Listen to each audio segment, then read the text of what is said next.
Civil હોસ્પિટલમાં જે રીતે ઉંદરનો ત્રાસ છે તેની વ્યવસ્થા સિવિલ સર્જને કરવી જોઈએ અને ક્યાંક ને ક્યાંક આપના માધ્યમ દ્વારા એ જાણવા મળ્યું કે સિવિલ સર્જન છે અને એનો ડિપાર્ટમેન્ટ છે એવી વાતો કરે કે કોન્ટ્રાક્ટ આપી દીધો, પણ કોઈ પણ વસ્તુનો કોન્ટ્રાક્ટ દીધા પછી એની અમલવાહી કરવી અને કરાવી એ પણ સિવિલ સર્જનની જ જવાબદારી છે.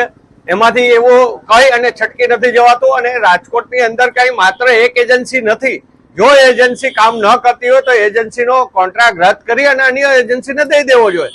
પણ દર્દીઓથી માંડી અને કોઈના ભોજનને પણ નુકસાન જ્યારે આ ઉંદરો કરી જતા હોય ત્યારે એનો તાત્કાલિક નિકાલ કરવો જોઈએ અને એની વ્યવસ્થા કરવી જોઈએ. જે રીતે એજન્સીઓ કોન્ટ્રાક્ટ પદ્ધતિ આ બધું દેવામાં આવે ત્યારે એની જવાબદારી પછી સિવિલ સર્જન હોય કે કોર્પોરેશન હોય તો એના સ્ટેન્ડિંગ અને મેયરની જવાબદારી જે છે કે એનો અમલવાહી કરાવી. અને એજન્સીને તમે પત્રો લખાવો અને જો એ એજન્સી ન આવતી હોય તો એનો મતલબ એવો થયો કે તમે કોઈ પણ સરકારી દબાણ ઉપર એ એજન્સી દીધી છે અને પદાધિકારીઓના દબાણ હેઠળ તમે છો એટલે એ એજન્સીને તમે ડિસ્કોલિફાઈડ નથી કરતા. કે એક સેકન્ડમાં એક પત્ર, બીજો પત્ર, ત્રીજા પત્રને ડિસ્કોલિફાઈડ કરી અને બીજી કંપનીને કોન્ટ્રાક્ટ દઈ દેવો જોઈએ.